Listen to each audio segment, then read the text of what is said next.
Pâques dernier, je me tenais sur la terrasse arrière de ma sœur, un gratin dauphinois fumant entre les mains, tandis que mes deux enfants serraient leur panier vide contre eux. Je n'étais là que parce que ma mère m'avait supplié de passer déposer mon plat rapidement. J'imaginais que nous donnerions le gratin et que nous repartirions aussitôt. Le jardin était déjà plein de monde. Il y avait des chaises pliantes en métal, des guirlandes aux couleurs pastel, et les cousins qui sautaient partout comme du pop-corn. Une table de jardin présentait des paniers personnalisés avec des noms et des paillettes. Mes enfants ont balayé la rangée du regard, mais il n'y avait aucun panier pour eux. « Oh, salut !» a lancé ma sœur, d'un ton bien trop enjoué. Elle bloquait la porte d'entrée avec sa hanche. « Tu peux poser le plat à l'intérieur. » Pour les enfants, eh bien, on a décidé de rester en petit comité cette année. Manon, 10 ans, a serré la poignée de son panier si fort que ses articulations sont devenues blanches. Léo, 7 ans, avait fabriqué un petit lapin en papier crépon dans la voiture. Il le tenait en l'air comme un ticket d'entrée en disant « J'ai apporté ça ».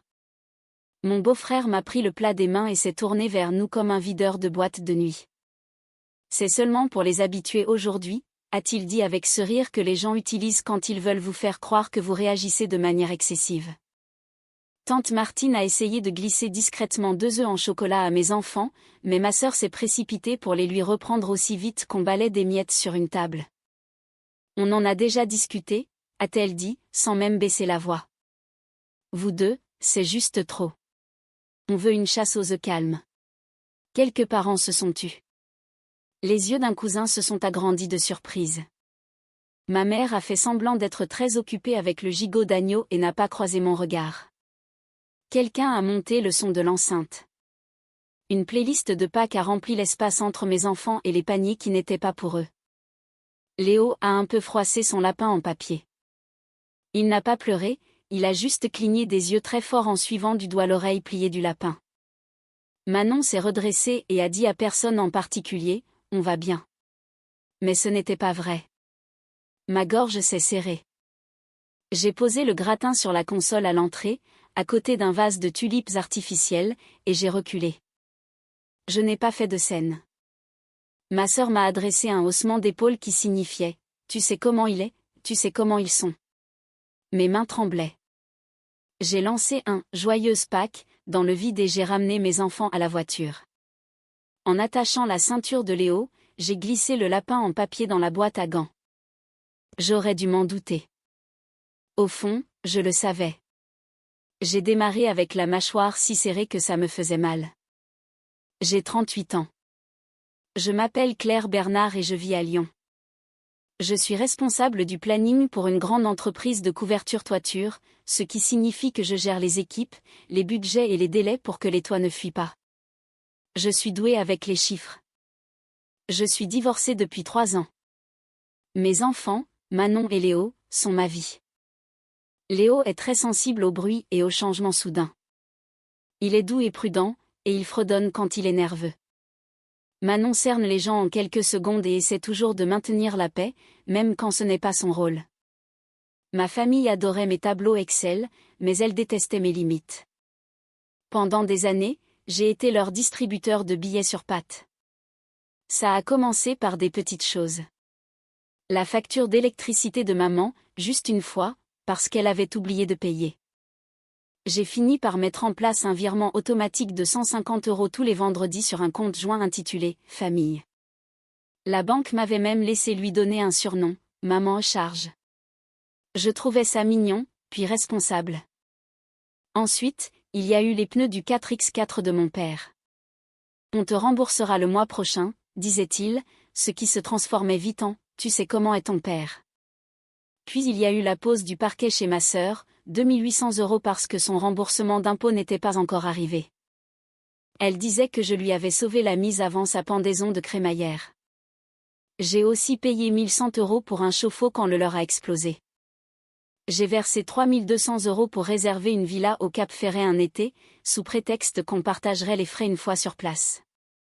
Une fois là-bas, ils ont annoncé qu'ils ne pouvaient pas couvrir leur part, et maman a dit « Ma chérie, tu gagnes mieux ta vie. » J'ai ajouté ma mère sur ma carte de fidélité de gros pour qu'elle puisse faire ses courses, mais elle et ma sœur s'en sont servis pour acheter une télévision pendant les soldes.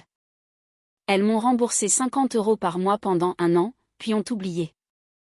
J'ai laissé tomber et j'ai continué les paiements car je ne voulais pas avoir de problème avec la banque.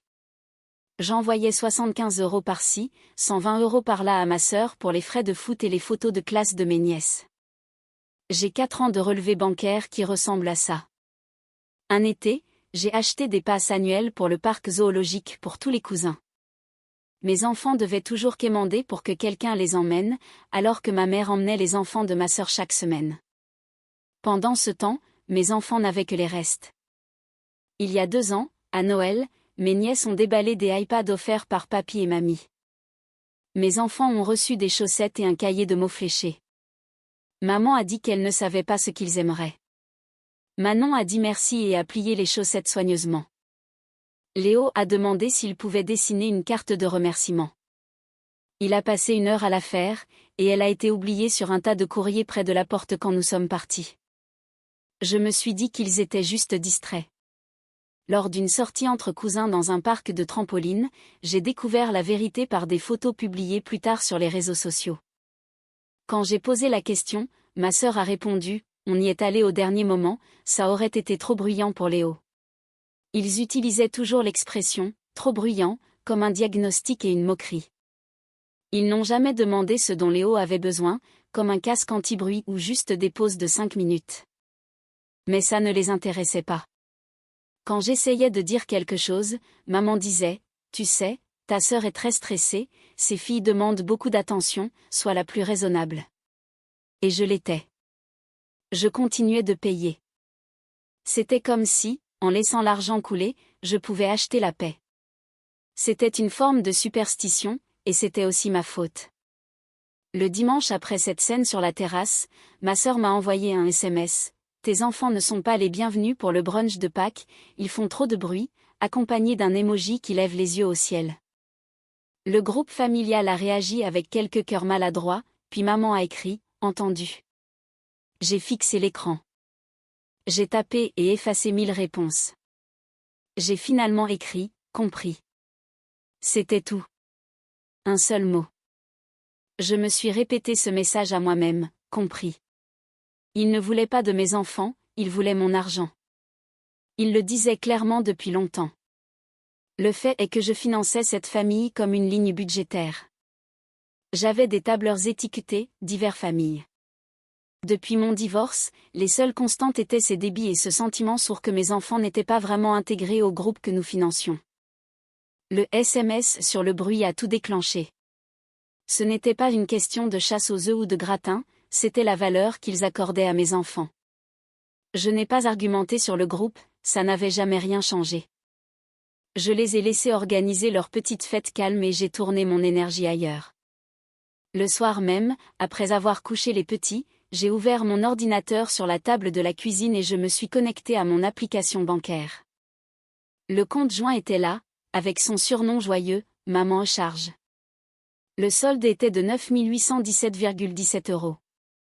Il avait gonflé parce que j'avais mis de côté pour une réparation de toiture dont mes parents disaient avoir besoin. J'avais aussi gardé le virement de 150 € par habitude. C'était comme regarder la ligne de toit de ma propre maison après une tempête, on voit les tuiles qu'il faut réparer et on arrête de prétendre que la fuite n'est rien. J'ai cliqué sur les détails du compte. Il nous listait, ma mère et moi, comme cotitulaires. Je voyais la photo de profil que j'avais téléchargée pour elle il y a des années, où elle tenait une margarita dans un restaurant avec un quartier de citron.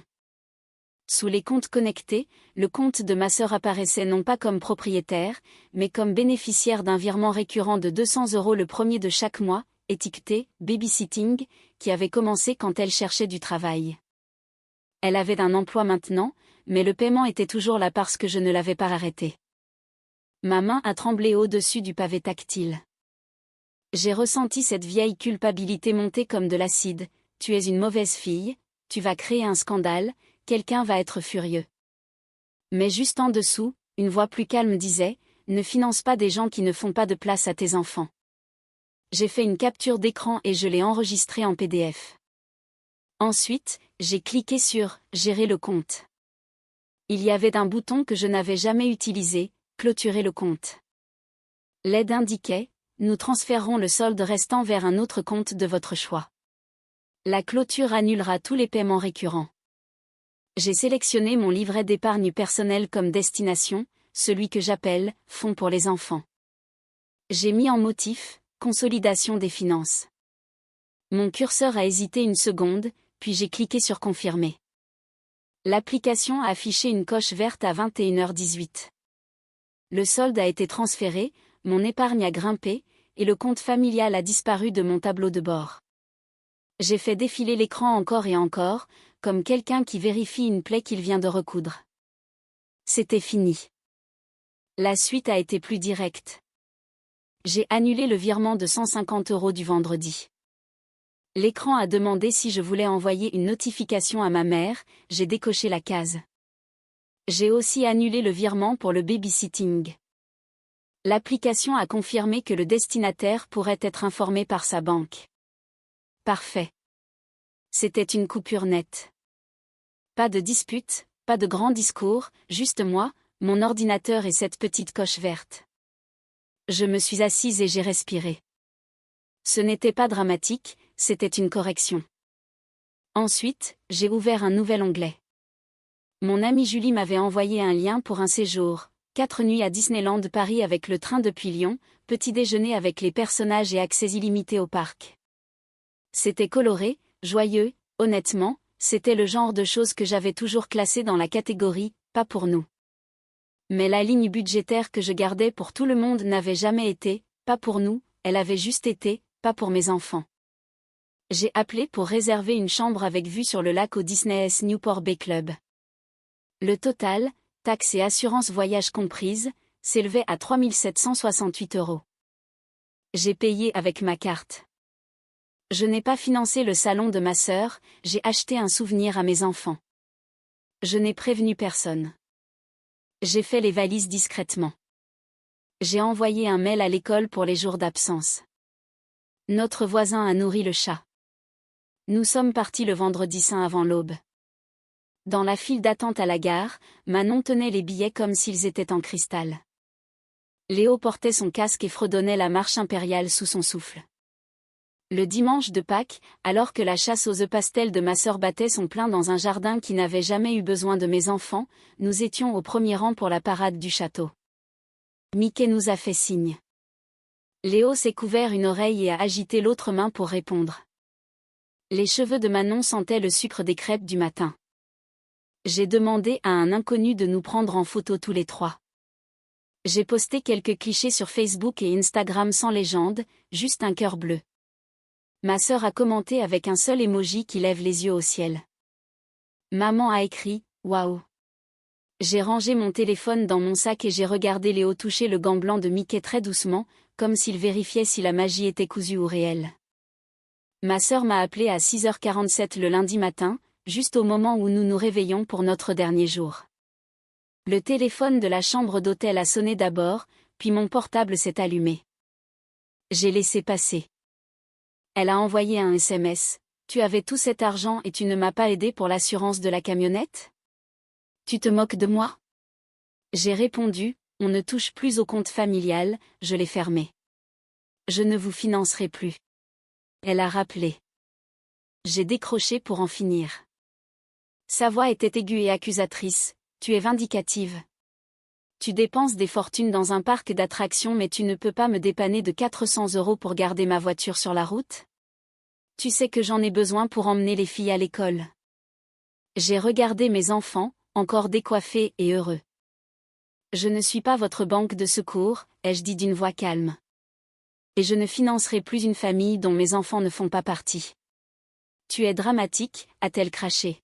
« Tout ça pour un SMS ? Tu réagis toujours de manière excessive. Maman a dit que tu ferais un coup comme ça depuis que tu traînes avec tes groupes sur le développement personnel. C'est ton psy qui te dit de couper les ponts avec ta famille ?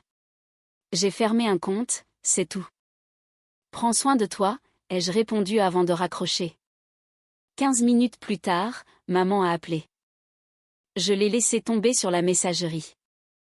Son message était mielleux. Chérie, qu'est-ce que tu fais? Ta sœur panique, le paiement de la crèche a été rejeté et elle a honte. Les factures vont arriver. On pourra discuter quand tu seras rentré. Ne prends pas de décision sans nous. Nous. Comme si mon argent avait un conseil d'administration. De retour à la maison, les pressions ont continué. Mon père s'est présenté sur mon perron une semaine plus tard, son béret à la main, fixant ses chaussures. Ta mère est inquiète, a-t-il dit. Pourquoi tu ne nous as pas dit que tu fermais le compte? Parce que vous aimez ne pas savoir d'où vient l'argent, ai-je répondu, avant de regretter la dureté de mes mots. Plus doucement, j'ai ajouté, j'en ai fini de payer pour une famille qui exclut mes enfants. C'est tout ce qu'il y a à comprendre. Il a remué, essayant de dire que ma sœur avait beaucoup de soucis. J'ai hoché la tête sans énumérer les miens. J'ai répété, c'est fini. Mes enfants ne seront plus exclus, et je ne paierai plus pour financer cette exclusion. Les messages sont arrivés par vagues. Ma tante Martine, celle qui avait essayé de donner les œufs, m'a écrit « Bravo. Ne cède pas. » Ma cousine a demandé « Est-ce que tu vas bien ?» Maman a envoyé de longs textes sur le pardon et le fait que la famille ne compte pas les points. J'ai regardé mon tableau Excel où les totaux s'affichaient comme une preuve silencieuse, mais je ne l'ai pas envoyé. Ce n'était pas un tribunal. Au travail, pendant le déjeuner, j'ai appelé la banque pour m'assurer qu'aucune protection de découvert ne puisait dans mes autres comptes. J'ai confirmé que ma mère était retirée des utilisateurs autorisés de ma carte de crédit.